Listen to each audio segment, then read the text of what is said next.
এত বড় সাহস, আমার গাড়ির উপরে ঝাড়ু রাখছে। দাঁড়া, তোরে দেখাইতেছি আমি।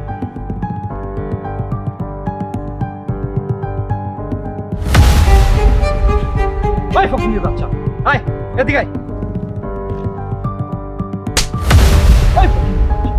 তুই কি মনে করছিস এটা তোর বাবার গাড়ি যে তুই ঝাড়ু রেখে দিছস?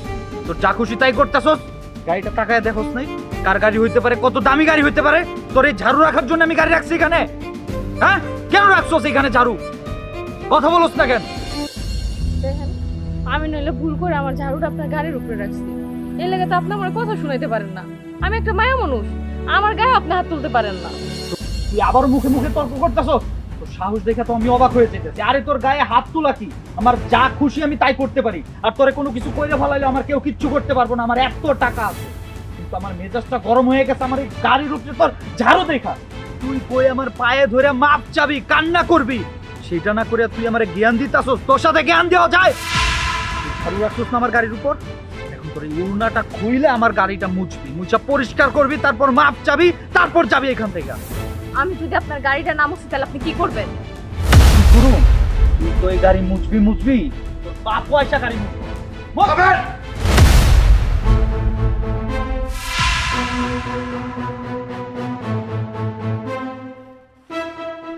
আপনি ওনার গায়ে কেন হাত তুলছেন? আরে সেই কৈফত আমি তোরে দিব কেন? তুই কে? আমি এই বাগানের কেয়ারটেকার। কেয়ারটেকার চলে আসছে, চাকরানির একটু গায়ে হাত তুলছি সেই জন্য? অনেক দরদ না? আর চুপ করেন, আপনি কারে চাকরানি কইতাছেন? হ্যাঁ, আপনার এই লাখ টাকার গাড়ি কোটি টাকার জায়গায় রাখছেন। আপনি চাকরানি মনে কইরা যার গায়ে হাত তুলছেন, এই জায়গার মালিক এই ম্যাডাম। হোয়াট? আপনি কি বলতেছেন? সত্যি কথা বলতেছেন নাকি মজা করতেছেন আমার সাথে? না, উনি একদমই মজা করতেছেন না, যা বলছে একদম সত্যি বলছে। কিসের এত অহংকার? হ্যাঁ, সামান্য একটা গাড়ি আমার জায়গায় পার্কিং করে আমাকে অপমান করা হচ্ছে কোন কারণে? আমার ড্রেস আপ দেখে মনে করছেন কি আমি এবারে চাকরানি? না, আমি সাধারণ থাকতে পছন্দ করি, নর্মাল ভাবে চলাফেরা করতে পছন্দ করি। আপনাদের মতো অহংকারী মানুষ আমি না। আর এই যে গাড়ি নিয়ে আপনি আমার সাথে অহংকার করলেন না, কথা শোনালেন না, এই সমস্ত গাড়ি আমি দিনে 10টা কিনতে পারি। আমার গ্যারেজে এরকম গাড়ি অহরহর পড়ে আছে। বুঝতে পারছেন? মানুষকে মূল্যায়ন দিতে শিখেন। প্লিজ, আপনি আমাকে ভুল বুঝবেন না। আসলে হঠাৎ করে আমার গাড়ির উপরে এই ঝাড়ুটা দেখে আমার মেজাজ গরম হয়ে গেছিল।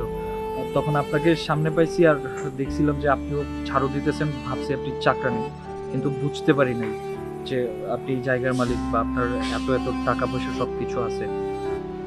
আমি আমার ভুলটা বুঝতে পারছি, আমি এক্সট্রিমলি সরি। তবে আমি আরেকটা কথা বলতে পারি, আপনার কাছ থেকে খুব ইম্পর্ট্যান্ট একটা লেসন আমি শিখলাম, যে টাকা পয়সা থাকলেই মানুষ মানুষ হয় না। মানুষের জন্য, মানুষ হওয়ার জন্য মানুষের মনুষ্যত্ব থাকা দরকার। আজকের পর থেকে আমি আর কখনো কারোর সাথে এরকম খারাপ ব্যবহার করবো না। আপনি প্লিজ আমাকে মাফ করে দিবেন। চাচা, যাও তুমি তোমার কাজ করো। আচ্ছা।